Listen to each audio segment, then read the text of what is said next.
Hello, everybody, and welcome to the UnWokable podcast. And I am joined today by the Mr. Vivek Ramaswamy, author of Woke Inc., entrepreneur extraordinaire, and GOP presidential candidate. Man, I have been so excited to see your campaign get off the ground and inject much needed truth into this campaign and into the overall political discussion. But I have to admit, man, there's been some rumors and innuendo out there. And so I want to help some of my listeners put that to rest.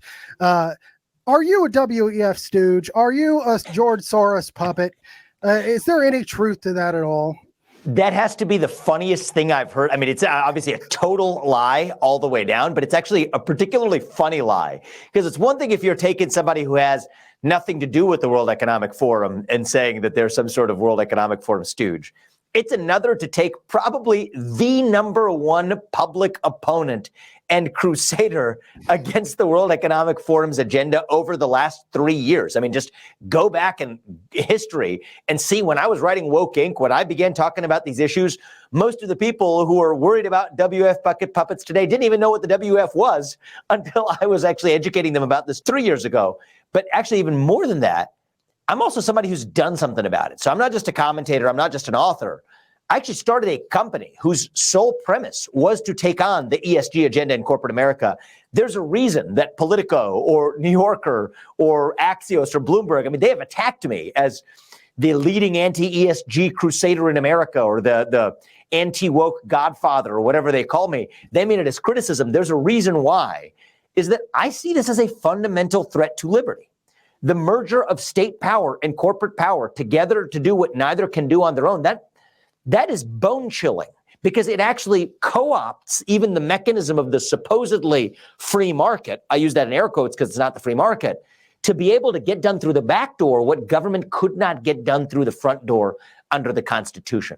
So that's a serious problem. But the funny part to me is that the very critics who now will say that, I forgot to address the substance of their criticism, said that I had received an award from the World Economic Forum. Guess what? My only interaction ever with the World Economic Forum was rejecting the award they wanted to give me. That was it. Nada. And yet they still listed me on their website, which it turns out they have a bad habit of doing. They did the same thing to Elon Musk. They've done it to many others. But the funny thing is the people were criticizing me for rejecting an award that the World Economic Forum wanted to give me as the only linkage. Actually, funny enough, they're like little sheep. They stay silent about the fact that Donald Trump speaks at the World Economic Forum, has countless other connections, and I don't hold that against him because I'm a big believer in free speech and open debate anyway. But it shows that I think there's a little bit of cynical forces going on amongst the Twitterati. But what else would you expect? It's partisan politics, and you don't, if you can't take the heat, stay out of the kitchen. So that's my philosophy. Well, and I, for starters, I think you've been courageous in that, and you even stood up for Donald Trump, right? You know, in his name, he has a tendency to call names, not really your style, but that is the way he goes. And if you gotta have a tough hide to be in this business. Well, I want to dive in real deep on something because you have characterized wokeness as a religion. This is something that you've said over and over again. You were one of the first to say it, actually, in your book, Woke Inc. So I just have a question, and this gets to the heart of this for me because I've really tried to think deeply about what this means across the policy landscape, across the legal landscape. Could you elaborate on what you think of the Establishment Clause and the Free Exercise Clause implications of that characteristic should be?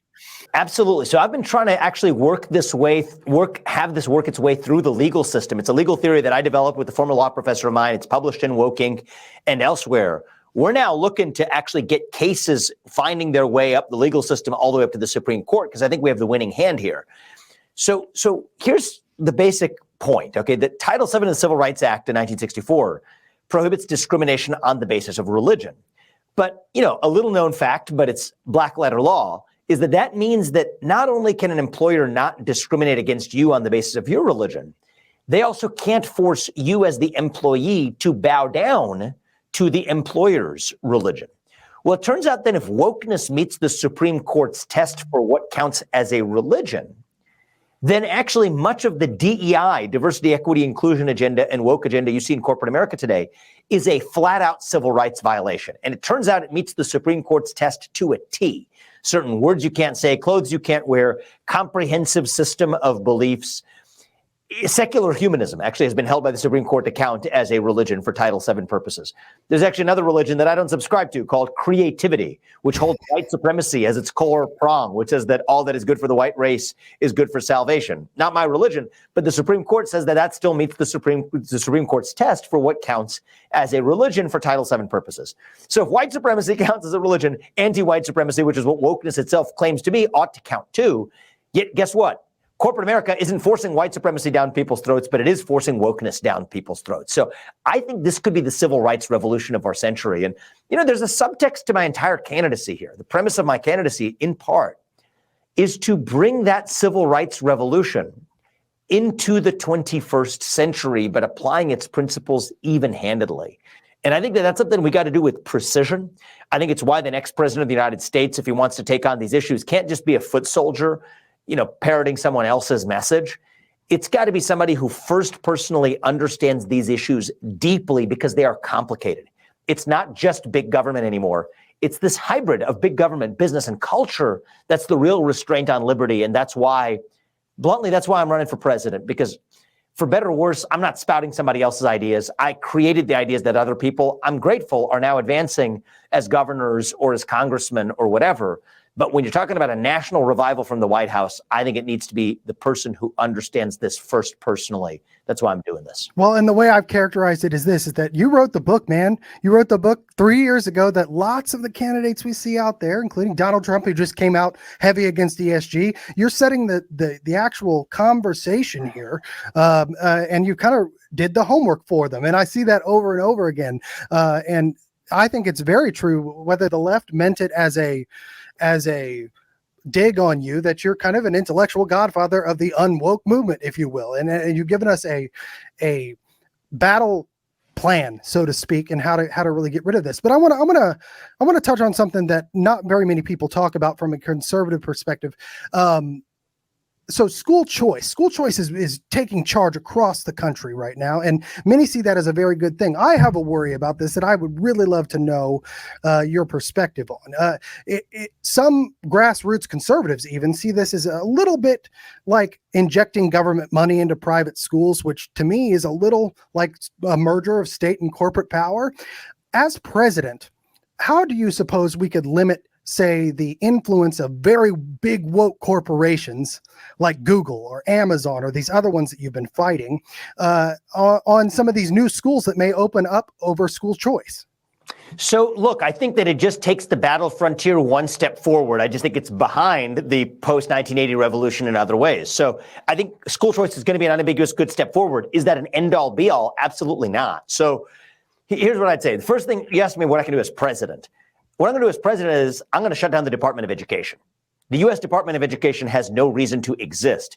And actually, much of the wokeism and the curriculum that you see in public schools, not a lot of people know this, and even in private schools, comes from where many bad things originate in the federal government, which uses its funding, but then has strings attached to say what you must actually implement in the school. So people miss that in this debate. It's not just the local school boards, it's the tie to the federal government itself. The problem is when you have tens of thousands of bureaucrats sitting around doing something they have no business doing. I mean, the public schools are funded and run locally in local communities. What is the federal government doing? I think the first thing a president can do is get the federal government out of the way and also set an example of what you could do with useless government bureaucracies. Clear answer I have is shut them down, full stop. Now, that's not an end-all be-all solution. I think what Iowa has done is a great step forward. Then create the model of school choice, universal school choice, actually creating competition where private schools can then compete more effectively with public schools. And also the fact that, you know what, we need transparency. That's a level further that I would encourage Iowa and other states to go, is to say that parents should be able to see what's being taught in the classroom. If it's in the classroom, it should be online. And you know what? I still haven't heard a good argument against why we can't have cameras in the classroom just to make sure teachers are held accountable. If teachers have a problem with just parents seeing what's happening, I think that that's a red flag. But that also is, I think, the path to a solution. Because you know what? A lot of folks already are tilting the scales with money. So we're not making that problem worse. It's just a pre-existing problem. I mean, Mark Zuckerberg gives lots of money to schools across the country, starting in Newark a few years ago. Tilting those scales is itself a pre-existing problem that school choice doesn't create. It's just that it's a problem that it doesn't solve either. But I think the right problem is the combination of choice and transparency, where if parents now have the ability to not only engage in choice, but to see what actually is being taught in their schools. They then have an opportunity to actually act on it. So I think transparency and choice are a pretty unique 1-2 punch combination. And I think that's the best, if you will, demand side solution to what could be a supply side problem from the supply of wokeism through either corporate dollars on one hand or the federal government on the other. And for my part, the U.S. president is not God, can't solve everything, but I will solve what I can as president by shutting down the DOE, which is more than I've heard from really any other candidate in their willingness to shut down a federal agency. I think that's the way forward. Well, I would completely agree with shutting down the DOE. I mean, they have failed every assessment over the last 50 years that measures their need to exist. Okay, so you mentioned the deep state. I heard you talking about term limits. Term limits for people or say a Fauci at the CDC. Would that be a congressional action, or could you do that as president day one? I believe I can do that as president day one. And I put a fine point of emphasis on that because I take a strong view of Article 2 of the Constitution, which says that the chief executive, the president of the United States, actually runs the executive branch of the government. I've been in the private sector. I can tell you, if who would have ever thought, right? The person we elect to run the federal government actually runs the federal government. I've run companies before, right? So I'll give you my simple lesson, okay? If someone works for you and you can't fire them, that means they don't actually work for you. It means you work for them. And that's the dirty little secret in Washington, D.C. is the president of the United States, if he can't fire employees, that means he works for the employees who actually run the show. That needs to change. And I think it's unconstitutional. So if you I'm going to obviously call on Congress to repeal these civil service protections, to replace them with term limits. But you know what? I also believe that the chief executive of the United States is constitutionally empowered to do it anyway. And I take a strong view of executive authority on constitutionally well-grounded principles here, and I will act accordingly. There will be litigation on the back of it. No doubt about it. I expect it to happen. You fire an employee, they say that, no, I have civil service protections. Guess what? We're going to take that all the way to the Supreme Court. And I think I've studied the Supreme Court. I think their view of the Constitution, at least a majority of them, align with mine on this question. And I think we can actually codify judicial precedent that finally makes sure that the people who we elect to run the government are the ones who actually run the government, rather than this cancerous federal bureaucracy that multiplies itself like a national cancer. So what can you do? And so you talked about the government into things, and you talk very much about the separation of corporation and state. What can you do to get, as president, because you've done a lot as an entrepreneur with Strive and everything that you're working on there. What can you do as president to limit the CCP, the WEF influence in the United States as president of the United States? Well, I think one thing we can do is declare independence from China. I think that's a big part of what causes us to turn a blind eye to this, because we depend on our chief rival for our modern way of life. That's a problem. That's different than the USSR in the last century. We never depended on the Soviet Union for the shoes on our feet and the phones in our pockets. We do for China, communist China, dare I say today. And I say communist China because I differentiate the government from the Chinese people.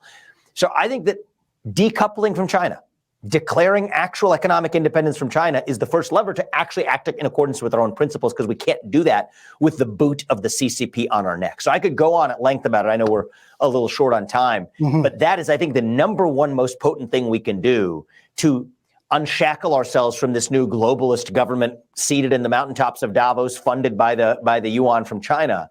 I think is declaring independence from China. Then I think we're on a path to actually revive American national identity and unshackle ourselves from, for example, another example of this is global climate religion that shackles the United States with, while you guessed it, not even laying a finger on China. This is a farce. And by the way, I think I'm the only presidential candidate, even in the GOP field, to say this out loud. I'm sure the others agree with me. They won't yet say it out loud. Abandoning climate religion in the United States has to be a top objective. And I think we need to state these things unapologetically, as opposed to dancing around the sacred cows we're not supposed to touch. I couldn't agree more. One last question for you. Vivek, what sets you apart? What sets you apart? Why should you be president of the United States? So a couple of things I would say is, one is, I don't fetishize the office. I am doing this. I'm not running on my biography. You're not going to hear me bragging a lot about myself. I certainly hope you don't. You're not going to hear me trashing other people. Not certainly a ton of that. I'm running on a vision for our country. And here's the other thing that's different. It's not somebody else's vision. It is my vision, a vision that I have first personally developed. I'm not reading talking points handed to you by somebody else on a binder. You'll probably notice something when I give speeches. I don't use notes. I don't use a teleprompter. Why? I don't have other people write my speeches. What you get from me comes from my heart, comes from my mind. The policy proposals aren't what somebody else handed to me. They're my deep convictions as an American. Yes, I've had success in the business world. Yes, I've had success in other spheres of my life, but I'm not running on my accomplishments. Okay, you can use those to judge whether I can get the job done, but that's not what I'm running on. I'm running on a vision, and it is not someone else's vision. It is my vision, and I'm not doing it because I covet the office of the presidency. To the contrary, I just view myself as a vehicle for advancing that agenda. Here's the other thing too, okay, and I think this is really important, is that I think every candidate running somewhere deep in their bones does care about national unity. I do too. But I think that I'm actually uniquely positioned to deliver it. Okay, if it was going to have happened under Donald Trump, it would have happened already. If you want the guy who likes to pummel somebody else into the ground, Ron DeSantis or somebody else, maybe that's your choice. And I'm capable of doing it too. I've done it plenty. But I think for what we really need right now, if we want to have one nation where there's this dialogue about a national divorce going on, I reject that premise because, as you pointed out, actually, if we get into a national divorce, the Constitution itself ceases to exist. People need to remember that. And I think that's unfortunately the path we're on, unless we have a leader who's going to revive the ideals that bind us together across our diverse attributes, across our differences. And bluntly, I'm running for president because I think I am the single best chance the GOP and the country has to actually deliver that to this White House. If it weren't for that, I wouldn't be running. That is my reason for doing this, because I care about one nation, e pluribus unum, one America left on the other side of it. And I think we live in a dangerous time where we can no longer take that for granted. And I worry, even if it's a candidate who advances the policies that I want to advance, but does it in a way that leads us on this march to a national divorce, that the Constitution is unfortunately going to be an artifact of history. But don't worry, I'm running for president to make sure it's not. Thank you, Vivek, for being here. I appreciate it. We're going to keep an eye on you, and I hope to talk to you again soon.